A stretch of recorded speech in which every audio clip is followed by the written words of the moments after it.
Good morning, this is KELOLAND on the go. With all you need to know in news and weather as you start your day. Sioux Falls police need your help to find a man connected to a robbery. Authorities say it happened at a business in the area of 24th Street and Minnesota Avenue around 5:30 Wednesday morning.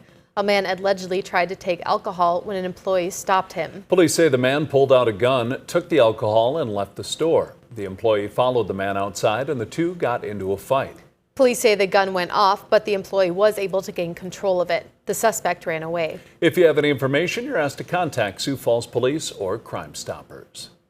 A Sioux Falls man has been sentenced to 19 years in prison for conspiring to distribute fentanyl. The Department of Justice says 33-year-old Eliseo Kalimba was sentenced on Monday. Kalimba obtained thousands of fentanyl pills from Arizona.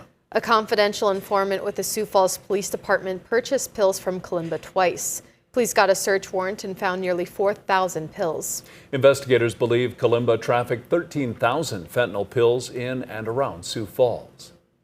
Per South Dakota codified law, absentee voting should start across the state tomorrow ahead of June 2nd's primary election.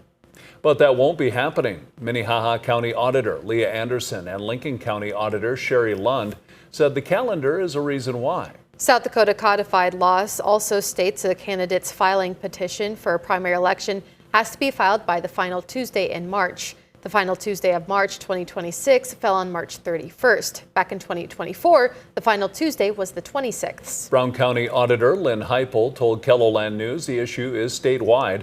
The Pennington County Auditor's Office also said absentee ballots won't be available on Friday. Well, now let's get a check on our weather with meteorologist Scott Munt. Good morning, Scott. Good morning, Summer. Good morning, everybody. Warm and windy today with high fire danger. That will cover southwestern South Dakota and the central and eastern KELOLAND. In the meantime, this afternoon, numbers in the 80s, low to middle 80s will be common as strong southerly winds come in. You can see those 80s in central and eastern KELOLAND, a little cooler in western South Dakota. Chance for some late day showers in and around Rapid City. Brian will have more details on your forecast coming up. Thank you, Scott. The 11th annual Big Sioux River Greenway cleanup is set to return this month. The city, partnering with Friends of the Big Sioux River, will clean up coming up on Saturday, April 25th. The event is being held at city parks along the recreation trail that follows the Big Sioux River through the city. Volunteers will remove trash and debris from the area. Environmental Services Manager Josh Peterson says volunteers can expect to pick up a range of things. Plastics, plastic bottles, things like that. Although we've collected everything from tires to, I think 2 years ago, we picked up 5 mattresses in the river. So it can be a wide gamut of things. While Earth Day is next Wednesday, the Big Sioux River cleanup will be on Saturday. Peterson says the volunteers of all ages are welcome, but anyone under 18 must be supervised by an adult. To sign up, we've provided a link in this story on KELOLAND.com. This week is Animal Control Officer Appreciation Week, and the city of Sioux Falls has 10 of those officers on duty. One officer is letting people know when it's appropriate to call animal control, but it's not every time you see a wild animal. Definitely give animal control a call if you see a stray or an injured animal. If you have a wild animal in your backyard, it's pretty normal here in Sioux Falls. We do have the river that runs right through us, and so it's not uncommon to see a raccoon or a possum. Rhodes says one of the most memorable calls he's been on was when an ostrich was loose in western Sioux Falls. Ziggi's Coffee in South Sioux Falls is currently hosting a fundraiser for Sioux Falls Canine Rescue.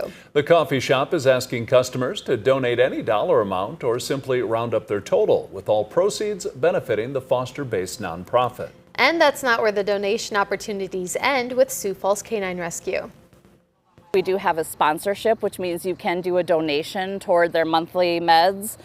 You can pick the dog you want to do, or you can just send us a donation and say this is for the fosters that need the medication and our sponsors.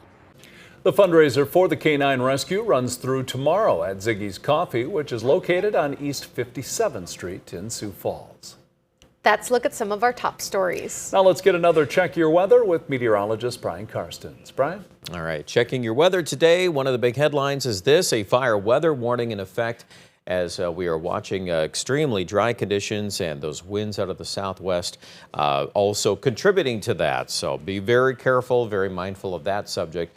The hour-by-hour planner, Sioux Falls, 11 a.m., 68, in the mid-70s during the lunch hour and into the 80s. Our temperature there pretty close to 85 at 5 p.m. Lots and lots of sunshine, too. Here we go. Futurecast today. The rest of the numbers in the 80s this afternoon, starting around Winter and Chamberlain and Gregory. Those conditions obviously well above average today. Not far from records. We may fall just a little bit short of that, but we're in the ballpark.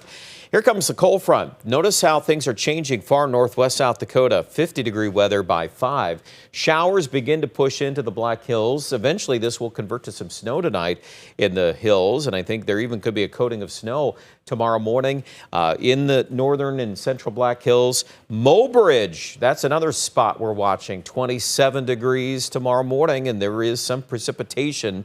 So we're going to assume there is at least a good likelihood of at least some snow mixing in. Sioux Falls, we're going to drop. In fact, our high tomorrow is going to be midnight. Whatever we get to or have about that time will go down in the books as the high for the calendar date. But then the actual real temperature and the feels like temperature tomorrow afternoon is significantly colder than that. A lot of 40s with those northwesterly winds on the blustery side. We'll wake up Saturday morning to more blustery weather and not exactly a warm Saturday. Here's our 7-day. After highs today in the 80s, we're going to pull back to that maybe close to 50-degree mark tomorrow, 48 Saturday. So, yeah, that sets the tone for the start of the weekend. Sunday, though, we'll try to rebound a little bit in the afternoon, high close to 60. And then next week, back to work and school, it's going to be in the 70s for highs. Looks like that's true also for Aberdeen. A lot of 70s next week, Monday, Tuesday, Wednesday. Overnight lows are basically in the 20s and low 30s, though, to start the weekend. Our best chance of a mix of rain and snow, obviously, is tomorrow as the front presses through. Quick look at Pierre. Same idea. It's going to be colder tomorrow. A lot of that will start probably after 9 or 10 o'clock this evening. But look where we land next week. We're right back in the above normal temperatures in Rapid City, also much above average. Monday's high 80. Tuesday 83. Check out more details on the forecast at KELOLAND.com.